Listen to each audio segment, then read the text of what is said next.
Ready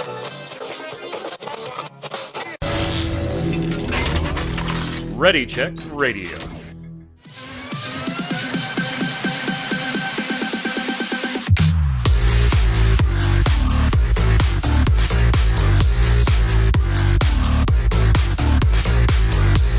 What's up, Internet? It's Thursday. It's 7 p.m. Eastern. That means here on Ready Check Radio, it's time for the Relic Grind, Final Fantasy XIV Square Enix podcast. We'll be talking about 7.4 Dragon Quest VII Reimagine's new ending? ? And so much more. I'm Mike Byrne, a Magic Man, as always. This is episode 153. If you're watching on YouTube or listening on Audible or Spotify or any of the podcast platforms, thank you so much. We appreciate it. Make sure while you're there, you give it a like, a subscribe, thumbs up, turn on those notifications, chime in on today's show. And if you get a chance, catch us live. Twitch.tv/ReadyCheckRadio. Chat standing by, ready to chime in as we go along. You can hit up the website right there on your screen for all the socials and the backlog of the show. Case Lock and Zista, the emotes, they are everywhere. Joining me to go over all of the news today, Mr. Chris Montoya, a.k.a. Tarkoth. What's up, sir? Greetings, programs. You know what I learned this week? What? I need to do some voice acting work with Square, and maybe I have a chance for People's Sexiest Man Alive this next year. We'll see. You're not a cat boy, though. I'm not a cat boy. Well, you know, I could be a bun boy. I don't like where the show's headed already. Oh.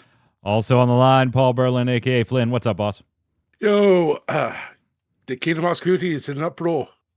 Is Sora's voice being recorded? Was he teasing other stuff? Who knows? Might be news, finally. Who knows? We shall see. We shall see. We are on Kingdom Hearts Watch. We're on Kingdom Hearts Watch. Of course, it'll probably happen while we're on the show, and we'll have to cover it next week, because that's just normally the way it is. Hey, before we get started with the Final Fantasy XIV stuff, since that's where we normally start with things, I do want to put just this ahead of that. We will be talking about this in depth later when we go into the miscellaneous stuff.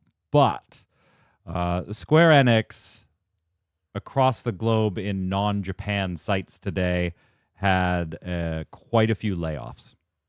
They just recently reported their financials. Again, we'll get into the specifics of all this when we get down there to the miscellaneous news, Square Enix news. But I did want to put right at the top of the show that our thoughts, our hearts, our love are with any impacted Square Enix employee, and we hope you land on your feet quickly. So we'll cover that more in depth and what that could mean for things in the future when we get there. But the day after the show last week, of course, we had the 89th live letter from the producer. This one detailing what's coming up in about a week here, less than that now, a couple of days, in patch 7.38. Not really a lot, but there's one little blurb. And then mainly 7.4, including release dates and maybe a change from the normal pattern for something in there. So we'll cover that in a second. Of course, next week on the 11th, we get 7.38. And really, guys, what? It's like the Cruiserweight tier Savage Cap removal, like the pretty typical thing, right? Yeah, only a few months too late. Exactly. That should come. 7 months is way too long now. Maybe a month after, the even patch drops. This is just too long. Way too long. Yeah, it's part of that list of things we've talked about that, like, they have to change. They have to change at some point. And it's this whole process. So 11.11, no more cap. So if you were trying to gear out those alternate classes, well, now you get a little bit of help, I guess. Not a ton, but you get a little bit of help by having the Savage cap removed. The big news, of course, in the live letter was 7.4.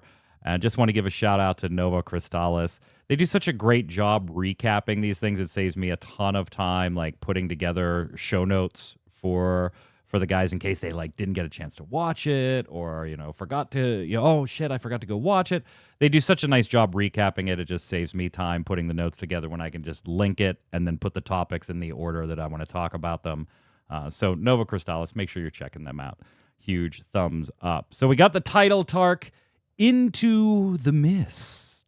The Mist. Ooh. Apparently, this is a reference to Final Fantasy IX Mist. Ooh, Final Fantasy IX references. Shocker. I don't know about that really. Also I didn't 12. play much of 9. Yeah, but wasn't that like MYST? A little bit different. I don't know. Missed this. Mist is Mist. It's how you use it that matters there, Flynn, okay? So if I go to the Final Fantasy wiki, the fandom wiki, and I just search for the term mist, a recurring phenomenon in the Final Fantasy series usually associated with magic, and we have appearances in the original, 4, 9, 12, of course 14, that's not surprising, Tactics A2, and Final Fantasy Unlimited, where it was an ability for the Mysterian race. So, yeah, you're both right. It does occur in 9 and 12. In 12, looks like it was just referred to as Mist, M-I-S-T. It was the source of magic in Ivalice. Gotcha. It's still a 9 reference. Yeah. It's still just another 9 reference teasing us. Yeah. Obviously, we have new MSQ.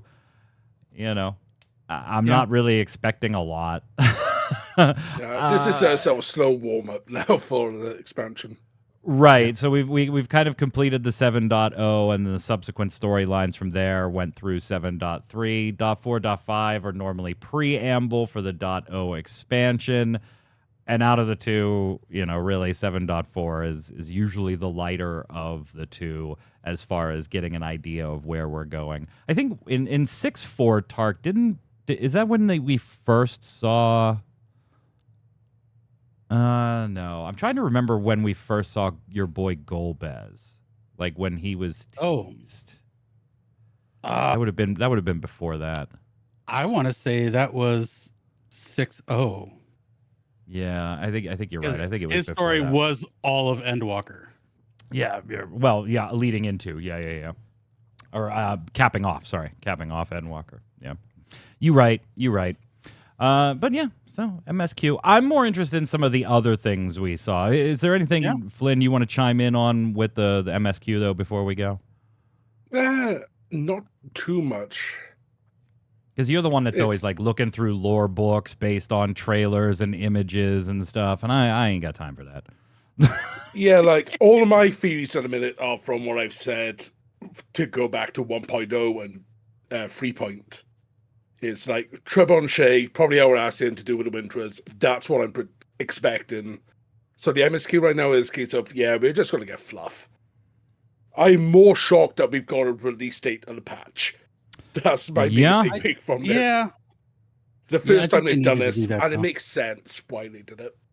Mm-hmm. Yeah, coming on December. Let's talk about that next, I guess, then. December 16th is the release date for the patch. So a lovely 9 days before Christmas. And I know what you're thinking already, so let's just jump ahead. Christmas Tark, sandwich, oh no. I am interested, Tark, particularly since you tend to do this more than the other two of us, at least as far as doing it on launch day. We all go through this content. You just are getting there quickly with your groups and stuff.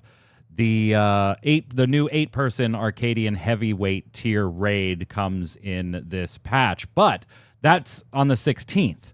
And typically we have the Savage a week later, which would put it on the 23rd, 2 days before Christmas.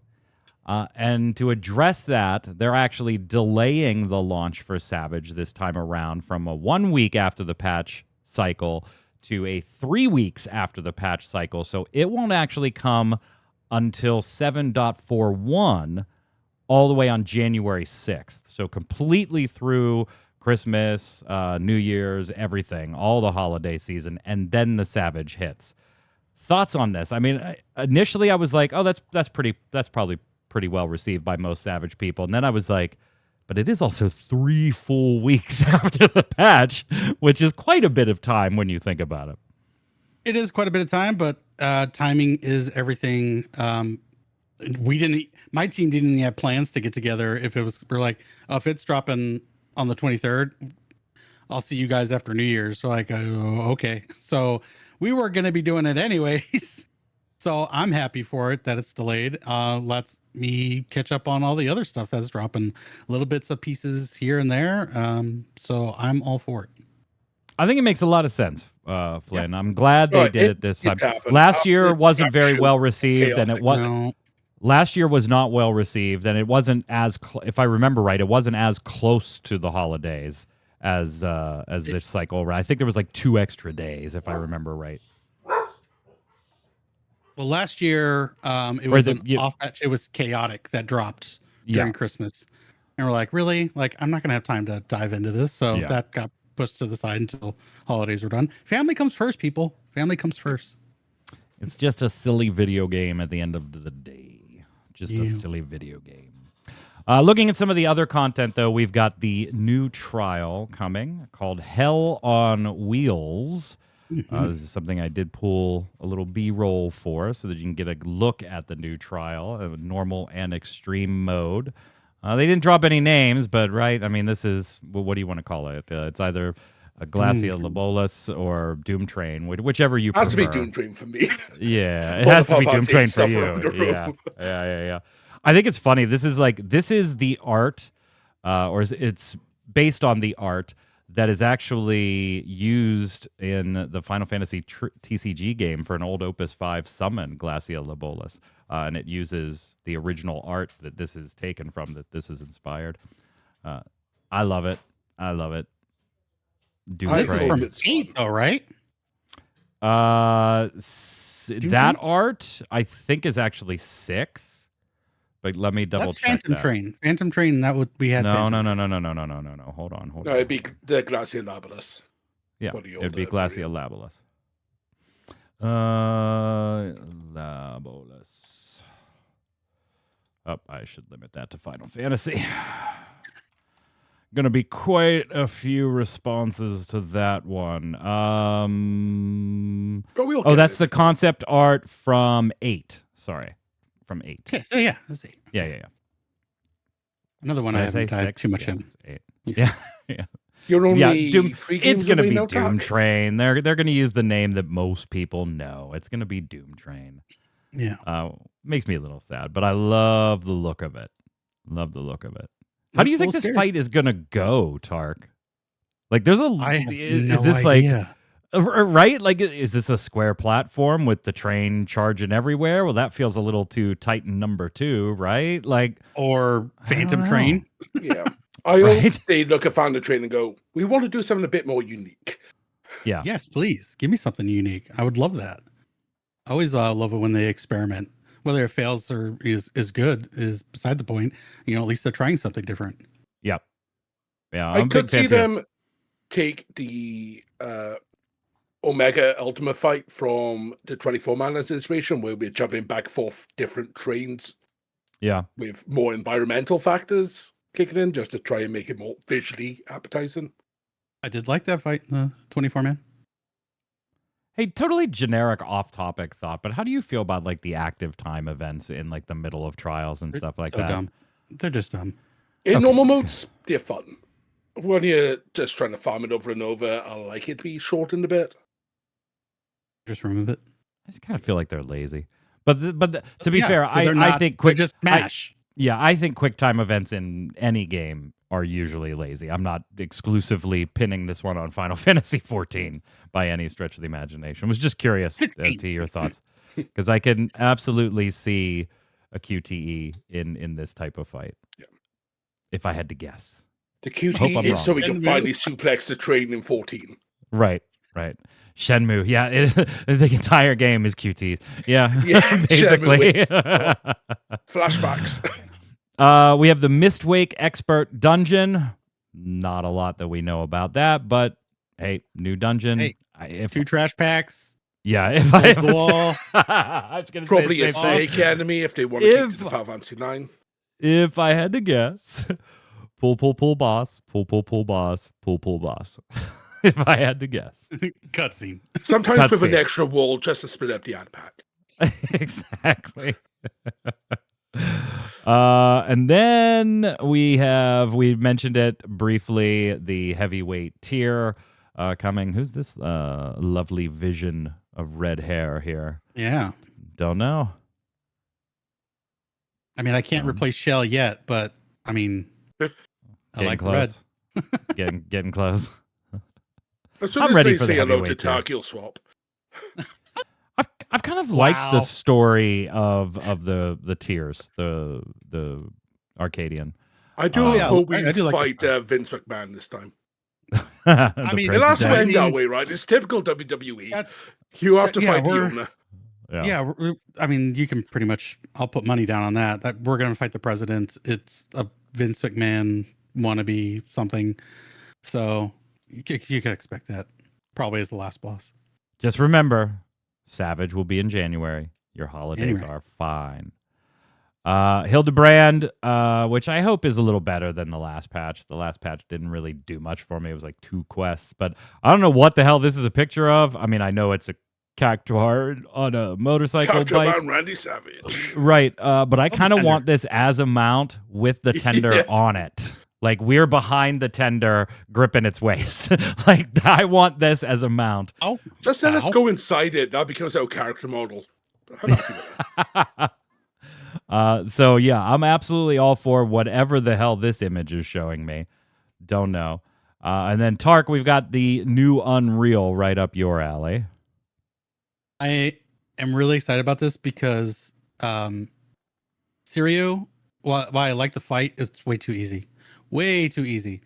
So this is gonna be a mechanic check, and I just hope it's a little bit tighter because I don't think I've ever seen the enrage on Sirio. So this should Something be a tells lot of me you fun. will now. Yeah, this is going to be like There's gonna be a lot of This deaths. is going to be the death wall for people. Yeah, there's gonna be lots of raising. If you are a fan of, like we are, of what they have done in the past with the variant and criterion dungeons, but you weren't a fan of some features of it, and particularly rewards is a big one we've talked about here. While we don't have any news on the rewards front yet, on if that's going to be changed in any way, shape, or form. In fact, Please do. everything I'm seeing seems to indicate that it's not going to be changing much, but you never know. They are switching things up a little here, Flynn, and I want to see what you think of this. So the variant dungeons remain, they're not going to change at all themselves, right? You're going to get with an NPC character, a group of 1 to 4, and you're going to pick alternate paths and decisions and mess with buttons and doors and levers and all kinds of the goofy stuff that lead to like the multiple branching paths that you can take that somewhat change bosses you fight or mechanics, things like that. That's still going to be the same. And you can find all the different paths and get rewards that way.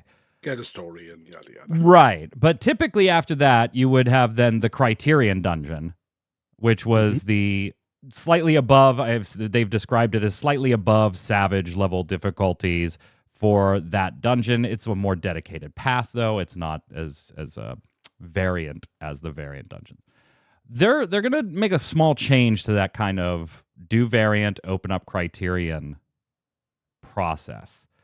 Once you have completed the variant dungeons now, you'll unlock a new variant dungeon advanced duty. In that, there's no exploration. It's just 3 boss battles from the variant dungeon, and you can challenge them in any order. Defeat a boss, you can opt to stop there. However, if you do kill all 3 in a single run, you do get a bonus reward. So there's a little bit of an extra incentive there to at least try this once. However, these are made for parties of 2 to 4, which I do kind of like that this is like, hey, duo with a friend and go do. Yeah. And there will be duty-specific actions, obviously, if they're letting, a party of 2 to 4 go in there and you don't have a healer, you got to be able to do something there. Once the advanced variant dungeon is completed, then you get your new Criterion dungeon. That's when it gets added, okay? A new Criterion dungeon, higher difficulty, blah, blah, blah. And that's when you go sequentially through the boss encounters to get the reward. So a little bit of a change up in there. Flynn, do you like this? Yeah, specifically for the advancement, the fact that you can choose which boss you want to fight. And if you're stuck on it, and that's the only one you killed in the lockout, you still get rewarded. that is really nice. You can focus on one boss at a time, learn the fight, and then try and get into the second or third, try to get a triple clear. It's also nice if the rewards are set for each boss. If you're missing, say, a glamour piece only drops from boss 2, you could just go in, kill that boss, leave, rinse, repeat. The fact that they've kept the criteria... Well, we should say that's speculation a little bit, though, because we don't quite know how the rewards are going to work there yet. So, yeah. But in theory, what you were saying would be awesome, yes. Yeah. And then the final criterion being the usual, raising is limited. This is where you want to have that hardcore prog as a 4-man group and do some stuff. That's really cool. Removing the ads as well, I think, is a really smart choice for the advance.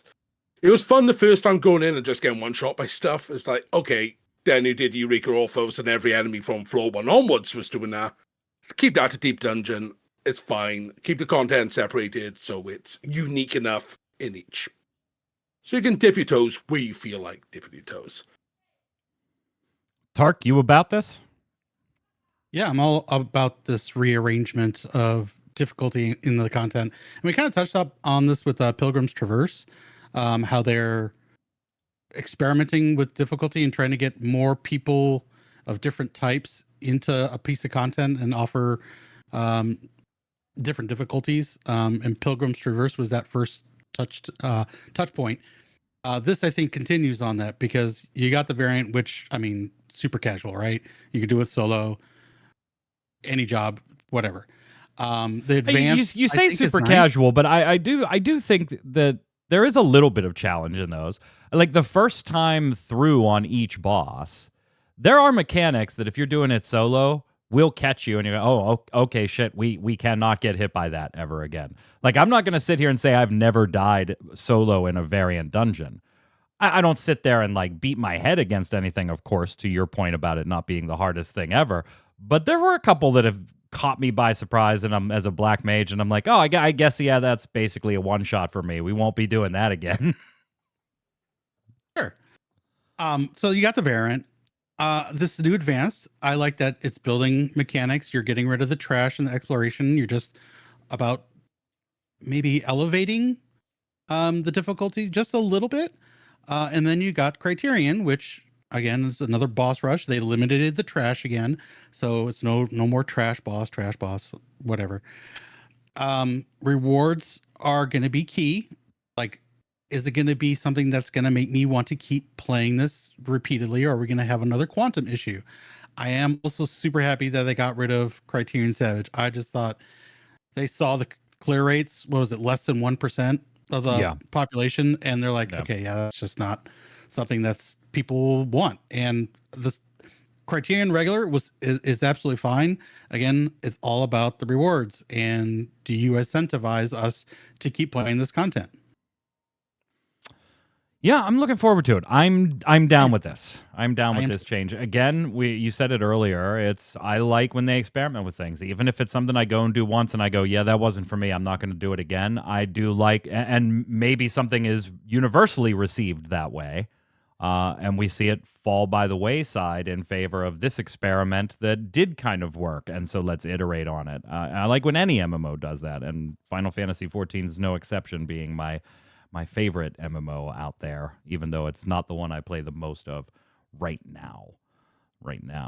Other things, we've got system updates. We're going to talk about one in particular, but there's going to be a new command panel, 2 new UI color themes. PvP is getting some stuff. So, Tark, I guess I'll let you talk about that. Are you happy about new map? Sure. Okay, great. I know Flynn, however, cheered Sure. when he saw this. The strategy board actually got fucking mentioned. Yes. It lives like Flynn in Cron. He lives. When I saw it, I was like, I bet Flynn is ecstatic. He's been talking about this every live letter since the damn expansion came out. Where is it? Where is it? Where is it? You lie into a square. We know it's there. Here it is. It's a coming. And along with that, Another system is being changed pretty substantially, and a lot of people took this news very well, too. Glamour. The glamour system is getting a very, very big change in that if you want to wear it, wear it. Yeah. Doesn't matter the armor type or the class you're wearing. Now, this doesn't apply to weapons because they kind of have their own little custom animations and things like that. You can't glamour your stat. Yeah, they're intrinsic to the job. So you're not going to wear a spear but be a paladin. It's like right. Yeah, I was going to say you're not going to glamour my black mage's staff as a sword. So yeah, but if I want to go as a plated out black mage, that I'll be able to do. Do it. And I You'll may. finally have battle mages. I may. Yeah. Battle mages. You know what game did that the best was Rift. I'm sorry, that Rift was a total, amazing. Oh, that was a total sidetrack. But the number of times I was like tanking on mage type characters was just fantastic. It was absolutely fantastic. Cleric I do want to or caster. cleric caster. Yeah. Oh yeah. So when it comes to housing and glamour, Yoshi P says the team is in the final stages of optimization for housing item limit increases and other housing system level updates. Mm-hmm. But those aren't going to come yet. Those will be 7.5. But the glamour stuff is the 7.4. So the housing changes, you got to wait. 7.05 or 7.5. So once again, thank all of you who got banned for using mods. So we get this update. I was going to say that. You took it from me. Yeah. Oh, damn it. They really want this. There's so many people. Got to ban this. But then we'll put it in the game so it's legal. How many did we ban last month? Well, for this? I mean, to be fair, though, this doesn't quite address what those mods were doing mostly, right? So the mods were giving you access to all the things, whether you had them or not, even if you bought them from the cash shop or not, which is a very different beast from saying, hey, you see that paladin crafted armor? You can go buy that and wear that as a red mage if you want. That's fair. Or even wear stuff that's above your level. That was the nicest part. It's we're removing the level restrictions. Like, okay, I can finally look decent at the low level. Yeah. This is step one. Now, if the system just wasn't so needlessly complex as far as plates and like just fuck, there are games that do this better. Just steal it from them. Just steal it from. You want other games to steal your cross-out bar system, steal their transmog Exactly. Yeah, and every MMO is stealing your crossbar controller system. So steal back. Small note here: no 14-hour broadcast coming up. The team is working on stuff in a way that does not allow them to do that. So no 14-hour broadcast. Vacation. Yeah. No, he's too busy organizing FanFest. He's not going to sleep for another year. Right. It's true. Before we leave the topic of 14, two little things that I did put in here, and I don't know if either of you had a chance to go ahead and look at them, but there was an interesting series of tweets from Masaki Nakagawa, who is the lead battle content designer. Mr. Ozma. Yeah, Mr. Ozma. He tweeted out, I'm going to read this exactly, and I don't know if this went through, I assume it probably went through some type of translation process, but it was not auto-translated by Twitter or anything. Difficulty is an important part of battle content, but way more important is whether that content is actually fun to play. With the final verse Quantum in patch 7.35, I think you'll really feel that philosophy. If I wanted to make Q40 harder, it would be simple. Just double the fight length, and it would surpass ultimate level difficulty. But I didn't do that because my goal was to deliver a dense, exciting experience packed with fun in a shorter amount of time. The same applies to Q15 and Q30 as well. So please choose the difficulty that feels right for you and enjoy the content at your own pace. To which somebody replied, Q40 is one of the best fights of the game, in my humble opinion. Thanks, Mr. Ozma. And we've discussed on this show why we tend to agree with that statement. Switching targets is troublesome, true, but it has nothing to do with the fight itself. May I ask, by the way, if you can say it, of course, if you're involved somehow with the next Savage? Thanks again, and good luck. And here was Nakagawa-san's reply. I'm not involved in the 7.4 raid. Another amazing team is handling that with full dedication. After finishing my work on 7.3, I've been focused on a major piece of content for patch 7.5x. It's something new and fresh for Final Fantasy XIV. I can't say more right now, but I'm pouring everything into it so that all of you can enjoy a truly new experience, Tark. Look at that grin that Tark's just got that. Got so much goosebumps. I'm like, oh, yes. This is what we talked about at the beginning. I love it when they experiment, whether it goes right or goes wrong. At least they're trying. And Mr. Ozma, he's definitely trying. He's definitely good at what he does. So I am hyped for whatever this is. If it's just another variant, I'll be a little disappointed, or Criterion, whatever he's doing. But he's saying it's new and fresh for 14. Yeah. So something, oh, yes.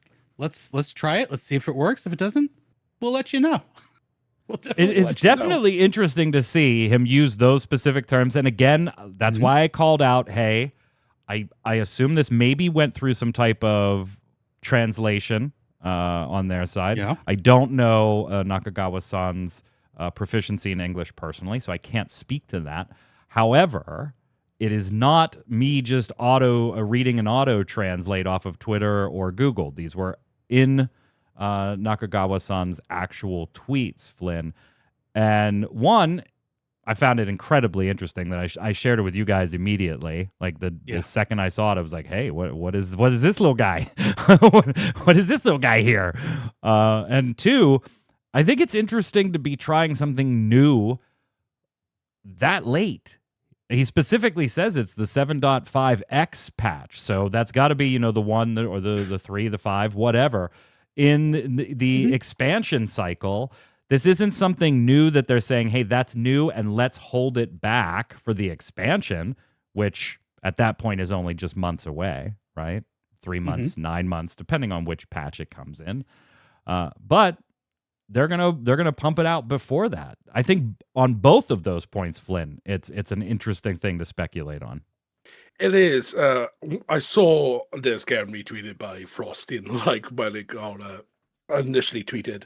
And my brain went 7.5x. We haven't heard what they're doing with Beastmaster yet. Is Mr. Rosberg going to give us our Pokemon simulator with Elite Four?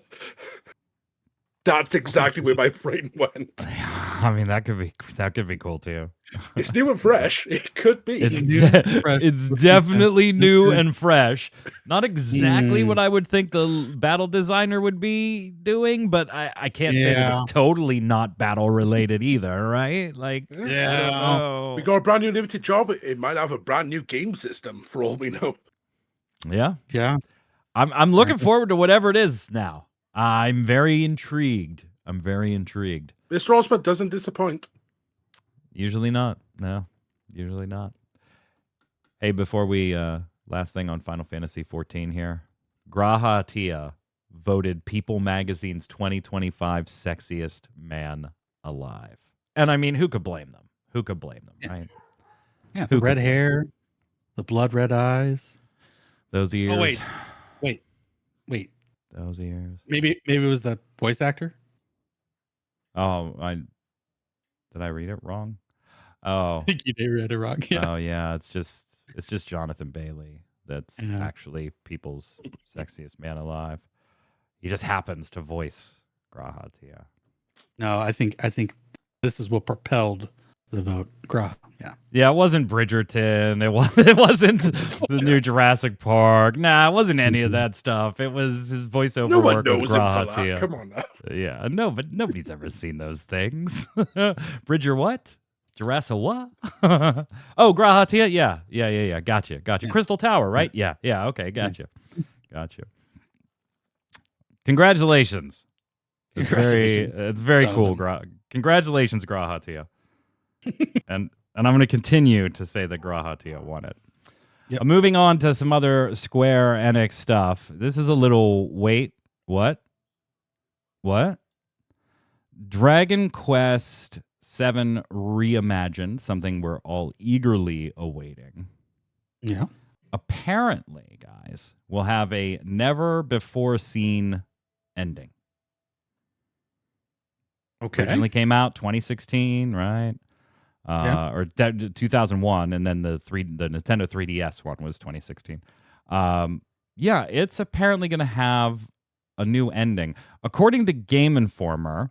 While they were talking with with the team, Reimagined follows the narrative of the original story, but depending on some of the player choices, players will get to see a new conclusion that's never been seen before in previous iterations, coming from Ichikawa-san.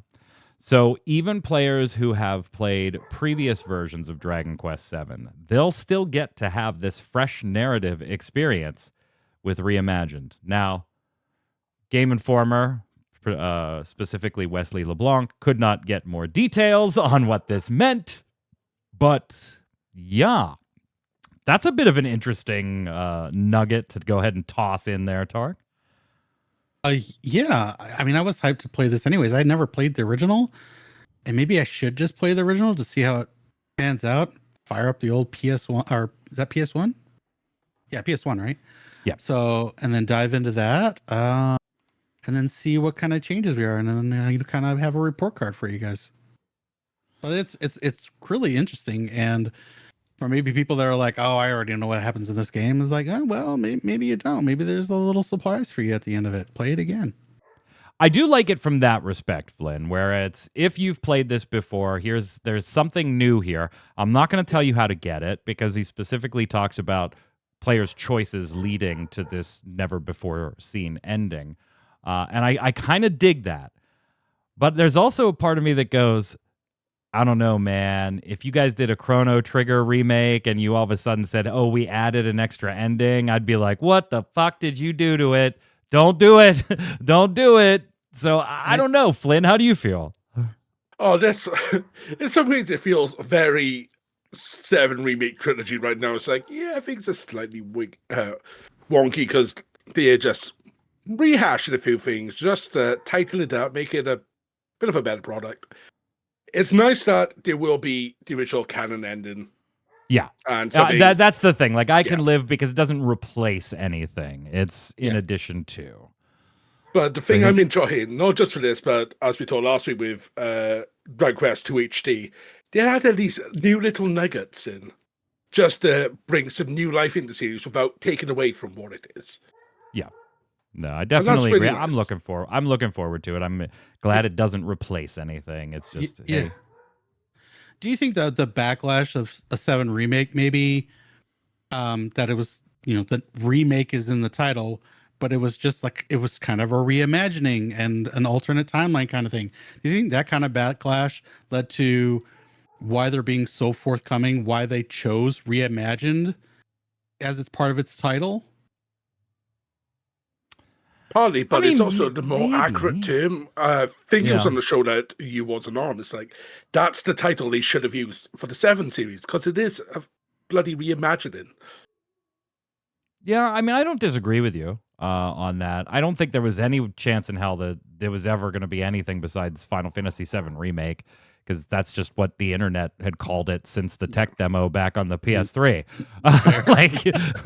Like, I don't think it was going to be anything but that. But I do think it's a valid point that it's fair, in my book, to call Final Fantasy VII's trilogy a reimagining of the series, of the game, rather than a remake. But no, I think they just wanted to call it this way. Hey, we're updating the graphics, where we are modifying story stuff so that things flow a little better.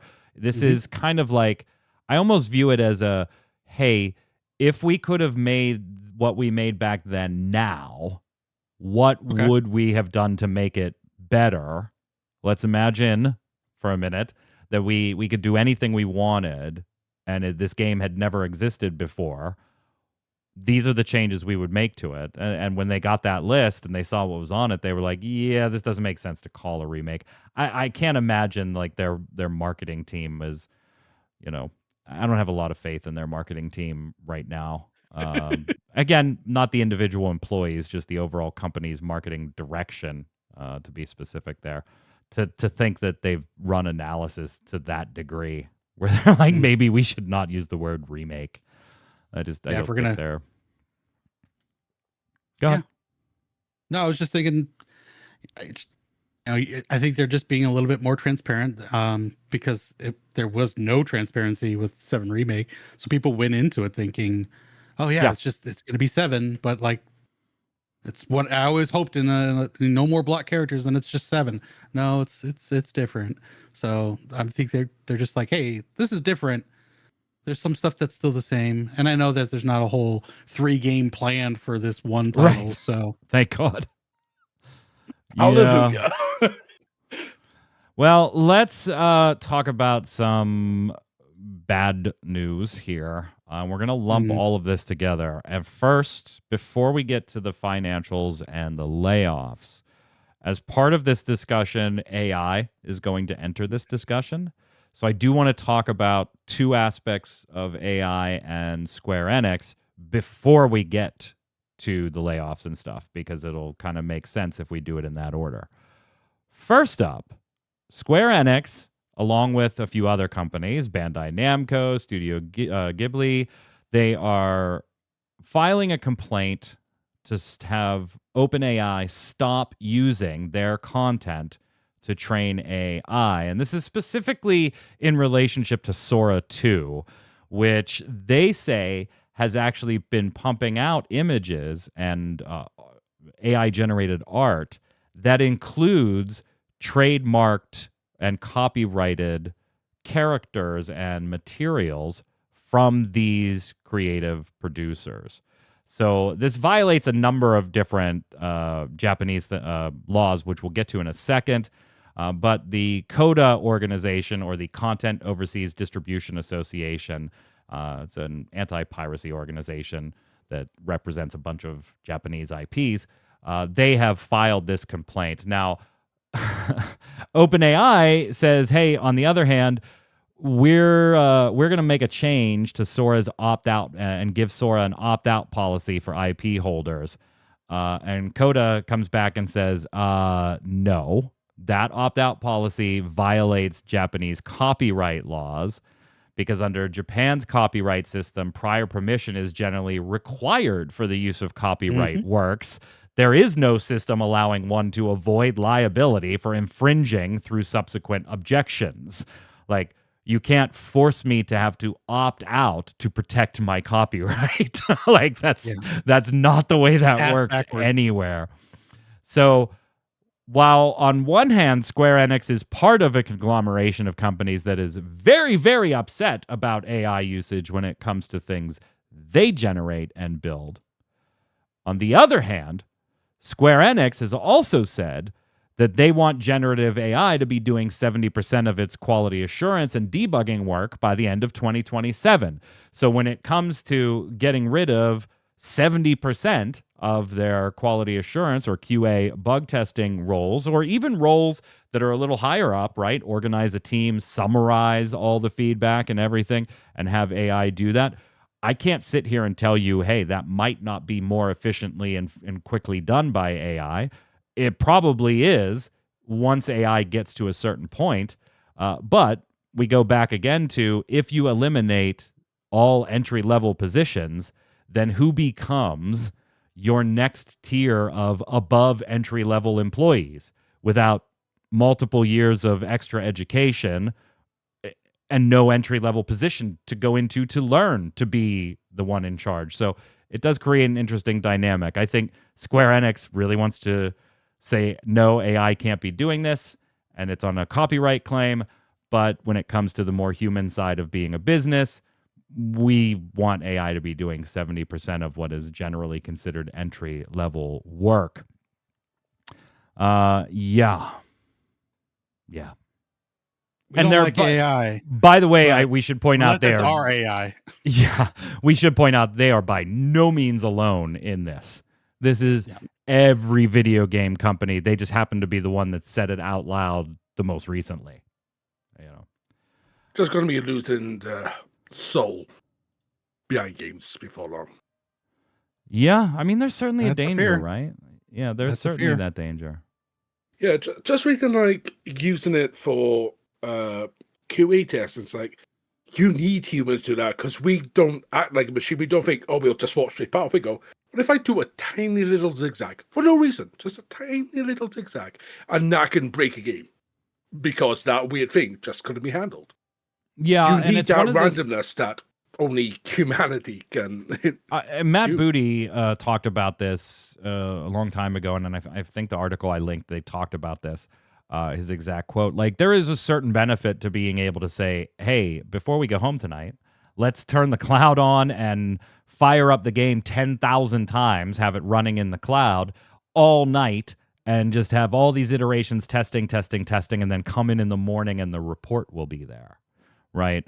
I obviously cannot dispute the raw efficiency that possible future provides.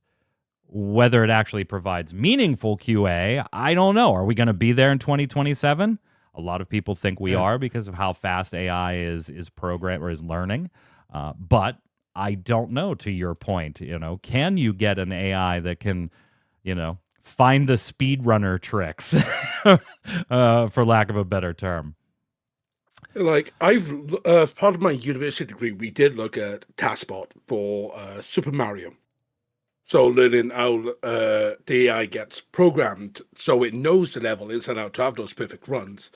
And that AI is so dumb when you actually look at it.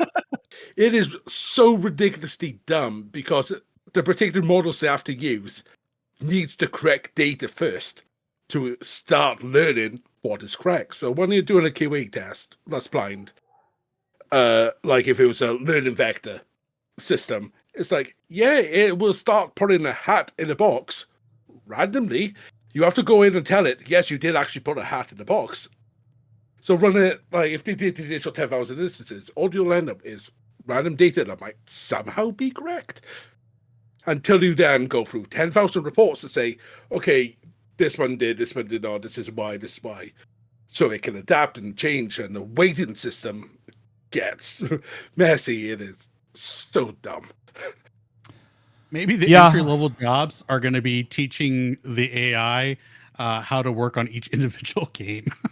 So I'm going to tell you right now that you're not wrong there. And it's not video games that I've personally seen this in, but in the medical field.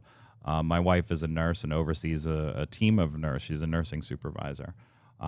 So she has to do trainings for different nurses and then monitor their caseload and all that typical stuff. But the number of jobs right now for nurses here in the U.S. to take on a role training AIs is staggering. There's so many of those jobs available right now. You look at it and you go, well, how long am I going to work here? Like if I'm the one training the AI, how long am I going to work here realistically before you don't need me anymore? So it is, I think if you're applying for those types of jobs, you really should view them as a little more short-term than long-term career, unless you kind of get a dedicated path of growing as the AI's functionality changes and it evolves and expands. But already in the medical profession, I've seen a ton of those. The UK had one of the best instances of AI going wrong a few years ago. They had there's a type of AI called expert systems, where you take all the expert knowledge, plug it into a system, and that's what gets outputted. So your general Google, oh, I have a headache. What does that mean? That stuff. So this system, it was set up in London, and it sent 200 ambulances to one house. Well, I mean, that's efficient. Yeah. Yep. It crashed the entire system. It was definitely the reality of how stupid AI could be. They had their choice of ambulance sizes that day. So now that we've talked about the Square Enix AI stuff, they have released their latest financials, the financials that ended at the end of September. All in all, down a bit. Although it was interesting to see that the HD game segment did return to a modicum of profitability. That has been the first time in a number of these reports that we've talked about. Net sales from the HD games division were 24 billion yen, and operating profit was 5 billion yen. 5 billion yen, if you are curious. Now, we already know and kind of expected them to be down a little overall, and they are, but we've also talked on the show how they're still kind of in the throes of their whole 3-year reboot, restructuring, and then they want to release a game every week. Right. They want to get on a more consistent release schedule, particularly when it comes to their large-scale titles and things like that. So as part of that program, they have laid off a number of people. Now, we don't know numbers yet, but this is not an insubstantial number of employees from everything I'm hearing. I have estimates that I've received from a few Square Enix friends on the level of impact. It is not mine to share. They were shared with me in private. So not as my capacity as a somebody that covers video games online, even if it's just a hobby now. I don't do it professionally anymore since April. So the what I can say is everything outside of Japan, almost all departments were touched in some way, particularly the Western studios in Europe and the United States, and that it is not an insubstantial number of people. Are we talking like an Andrew Cuomo kind of touching, or? Wow. No? Wow.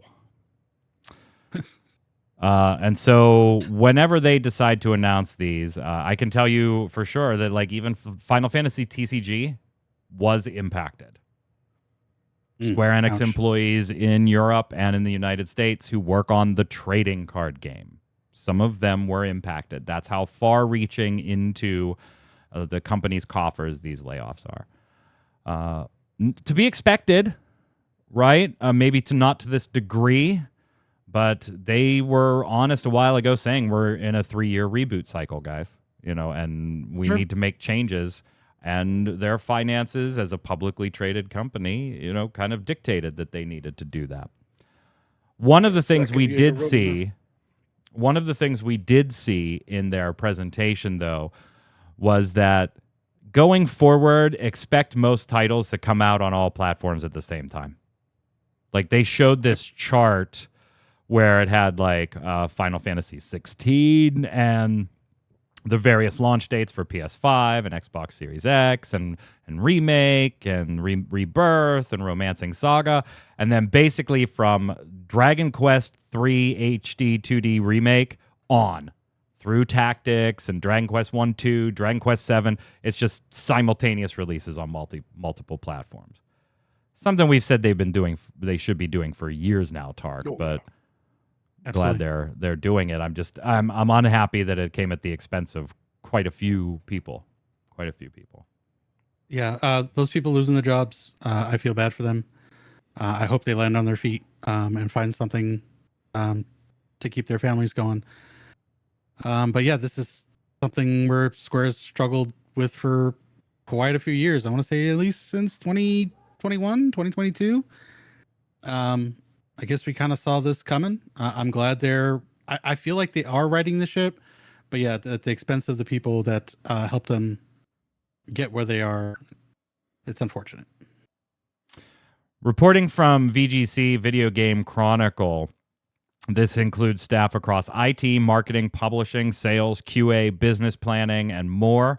Square Enix Europe's entire collective, that little division that pumps out and assists other developers and Power Wash Simulator came out of.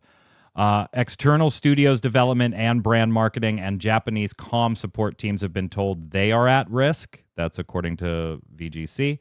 UK employment law, of course, means that affected employees are required to enter a period of consultation before their layoffs are actually confirmed. This news all went out today. Square Enix hopes to make an annual cost savings of over $19.6 million. And this is the second year that Square Enix has made staff cuts across America and European arms. Last year's overseas structuring apparently hadn't worked, according to somebody on the call that Square Enix held with its employees. They have Square Enix has not publicly commented though, Flynn. Just tough to see. Like Doc said in the chat, is the gaming industry expanded so quick, and the rising cost of everything just hit it, and everything is just free falling no matter where you're looking now. And it's just sad. Yep. I didn't want to end the show there, so we're going to play a brief game. Like, I didn't want to end on such a bad note, right? I don't like to start or end on a bad note if I can help it. So I did include a link on the show notes, and I hope both of you played by the rules. Did you guys go look? Nope.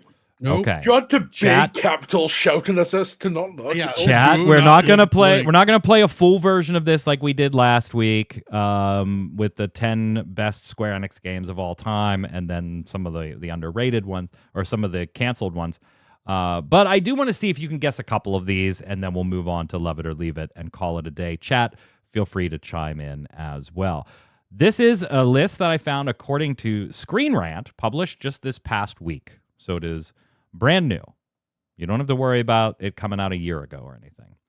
And this is the 10 best Square Enix games that nobody talks about. And I want to see, we'll keep it short. I'll give you each like 2 or 3 guesses. You don't have to guess the whole list like you did last time, because I think this one would be rather hard to get all 10 of these. But I want to see if you guys can get any of these. So, Tark, you went first last time. I'm going to make Flynn go this time. I've got 10 games that, according to Screen Rant, these are Square Enix's 10 best games, so they did come out, that nobody talks about. Give me one. Oh, God, I name it. No looking at chat. No looking at chat. And I will, and as an absolute Square Enix fanboy since I was like 7 years old, I will tell you that if you told me the name of this and you gave me 10 minutes to think about things, I probably could have gotten as high as 5 before I would have been like, okay, I need a lot more time to just sit here and mull on this. And 5 might be a little generous. Maybe 4 is more accurate. Secret of Evermore is not on here. That is absolutely one that I think when you talk about Square Enix classic RPGs, I think that enters the equation at some point. Maybe not right away, but at some point. So what do you got, Tark? I think as soon as you guys get one, you'll kind of probably figure out like 1 or 2 more based on, okay, that game's on there. All right. I'm gonna go with what Nate said. It was either that or Secret of Evermore. Since that's not there, I'm gonna go Vagrant Story. You're not. I told you don't look at chat, dummy. And not only did you look at chat, but you sourced chat. You sourced it. You said Nate's Coldfire. You literally sourced it. You're the idiot that turns in your assignment with an AI citation on it. Vagrant Story is on the list. Ironically, Flynn really wanted it to be on the list last show, and it wasn't. But it is on this list. Go ahead, Flynn. You get another guess. Tactics. Wow, you're being awfully specific. No, Tactics Advance. Again, I think that's one that like maybe you don't get that specific tactics, but somebody says tactics, and you're kind of already there. I'll give you one that I know you guys wouldn't have guessed, just so you kind of start getting a feel for some of these. Dragon Warrior Monsters Revival, or Dragon Warrior Monsters, which was kind of like their Pokemon handheld. The Monsters series. So, and don't get tied up in like sequels or specific variants, because like there were a couple of that one. And I'll give you one more. Valkyrie Profile 2. Again, I think you could go with any Valkyrie profile being an underrated one, but they specifically cite 2. So I did have Lenneth in my head as a guess. Yeah, Lenneth was in my head too. So your second guess, Flynn. Oh, he said Tactics. No, I'm sorry. Go ahead, Tark. I think it's Dark. World of Final Fantasy. WAF is not on there. And that I think is fair. I think it's fair to say that nobody talks about it, but I also wouldn't call it one of Square Enix's best that nobody talks about. It's a lot of fun. It's fun. It's fine. There are like 2 or 3 that I have not given you that I would have gotten. And Tark, there is one that I'm fully convinced if I gave you enough time personally that you would come up with. You talk about this fucking series all the time. Go ahead, Flynn. Last guess for something Flynn. in the Saga series. Yeah. And Saga, like the romancing. Romancing Unlimited. Nope, not on there. No. Okay. Nope. Tark, last guess. Near Replicant. No. Damn. So here's the list. It's a tough list. And I'll tell you the ones that I probably would have said. And then, like I said, there's one that maybe I could have gotten to. So at best, I probably would have gotten 4 of these. The Last Remnant is probably the one I would have said first. Yeah. And The Last Remnant is on that list. Then I would have said Vagrant Story, which is, we already know on the list. Threads of Fate is the one that I might have gotten to. Wow. I love that game. But I don't know if I would have put it in this discussion if you only gave me like 10 minutes to think about it. Yeah, it's PS1. Yeah. Tark, I'm amazed that you didn't say Drakengard. You talk about that series all the time. Drakengard and Nier, they're... okay, fine. Same universe, sure. Same universe. As long as you go from ended to Drakengard. Well, hey, wait a minute. Then Flynn said Tactics, and since Vagrant Story is on the list, it's Evilise. They're both Evilise. Vagrant Story. Vagrant Story is on the list. The original Star Ocean is on the list. Legend of Mana is on the list, which I guess if I wanted to really, really be generous, I could have given you the Romancing Saga, Legend of Mana, but no, I'm not generous. This Radiata Stories is one I would have gotten as well. Yeah, that one was great. Dragon Warrior Monsters. Terranigma is one that I would have gotten. That's a Square one? Wow. Yeah. Well, I mean, it was an Enix one, technically, right? Okay. It's my issue with thinking of Star Ocean. I always go to Tri-Ace. Yeah. Oh, man, you go way back. And then Valkyrie Profile 2. So that was Screen Rant's 10 best Square Enix game that nobody talks about. Bet Maniac Mansion is on the list. Maniac Mansion is not on the fucking list. I hate all of you. Let's go do Love It or Leave It.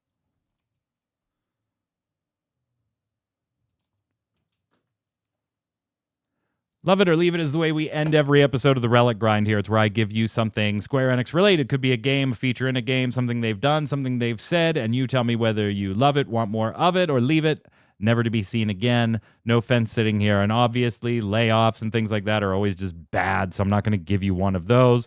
Their financials were down, but they weren't like horribly down, and HD Games returning to profitability is somewhat good news in the middle of a 3-year restructure. So I wanted to pick something from the 7.4 series, and I wanted to pick something new. And really the only new thing, I mean, everybody's probably happy about Glamour.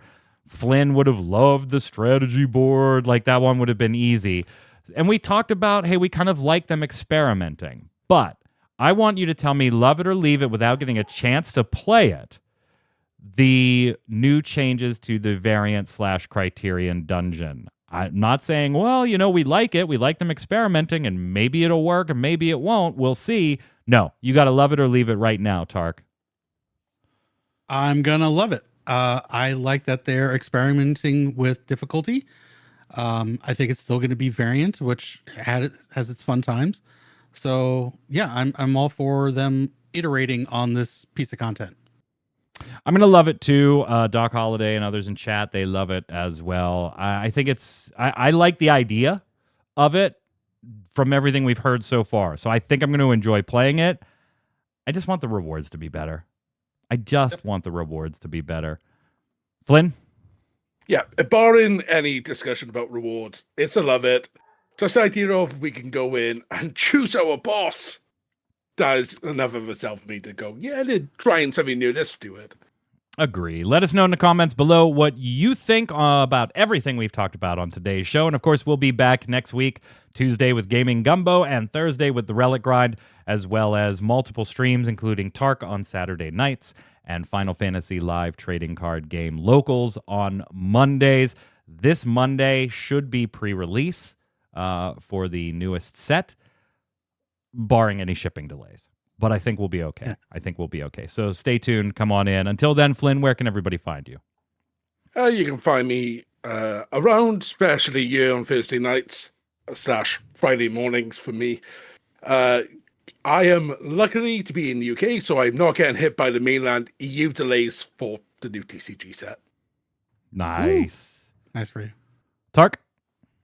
Twitch and Twitter, all at Tarkov Gaming. You find me playing Final Fantasy XIV most days of the week. A little smattering of tactics and whatnot.